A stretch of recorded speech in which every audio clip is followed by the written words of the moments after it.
ये आकाशवाणी गोरखपुर है। अब आप सुषमा श्रीवास्तव से क्षेत्रीय समाचार सुनिए। मुख्यमंत्री योगी आदित्यनाथ ने आज बलिया में पूर्व प्रधानमंत्री चंद्रशेखर की मूर्ति का अनावरण किया। उन्होंने 75 करोड़ रुपए की 46 विकास परियोजनाओं का लोकार्पण और शिलान्यास भी किया।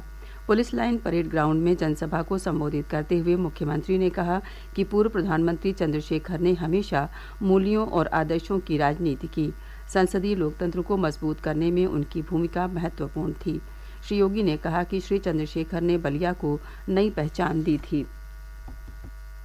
चंद्रशेखर जी ने देश की आजादी के दौर में भारत के संसदीय लोकतंत्र को मजबूती प्रदान करने में अपनी एक बड़ी भूमिका का निर्वहन किया था। देश की संसद में उनके द्वारा रखे गए विचार संसदीय प्रणाली को पुष्ट करते हैं, उसकी मजबूती में अपना योगदान देते हैं और इसलिए आज के दिन पर चंद्रशेखर जी का स्मरण जब भारत वैश्विक मंच पर अपनी एक नई पहचान प्रधानमंत्री मोदी जी के नेतृत्व में स्थापित कर रहा है, उन स्थितियों में चंद्रशेखर जी का स्मरण आज के लिए अत्यंत प्रासंगिक हो जाता है। मैं इस अवसर पर जननायक चंद्रशेखर जी को प्रदेश शासन की ओर से विनम्र श्रद्धांजलि अर्पित करता हूं।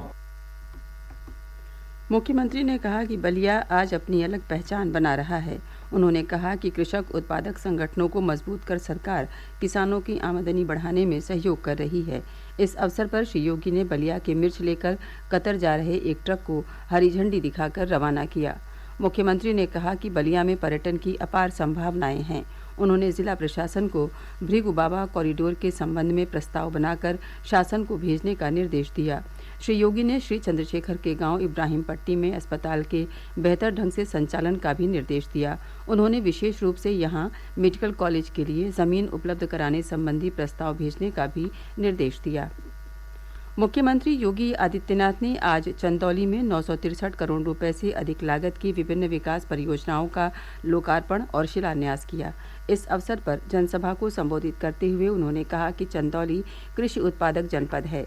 खेती किसानी के कारण इस जनपद की अपनी अलग पहचान है। उन्होंने कहा कि चंदौली को आज दुनिया भर में काला नमक चावल के उत्पादक के रूप में पहचाना जाता है। मुख्यमंत्री ने कहा कि पिछले 5.5 वर्षों में चंदौली में बुनियादी सुविधाओं में सुधार के लिए सरकार ने कई कदम उठाए हैं। उन्होंने विश्वास व्यक्त किया कि इंडो इजराइल एक्सीलेंस सेंटर के माध्यम से सब्जी उत्पादन में भी चंदौली दुनिया में अपनी छाप छोड़ेगा।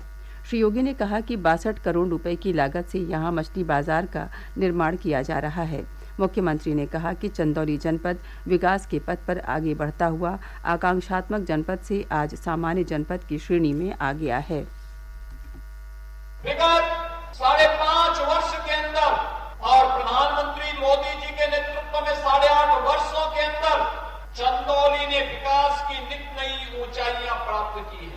आज यहाँ पर इंफ्रास्ट्रक्चर डेवलपमेंट का कार्य हो या फिर आम नागरिक के जीवन में परिवर्तन करने का कोई कार्यक्रम, हर एक में चंदौली एक नई ऊंचाई को प्राप्त कर रहा है।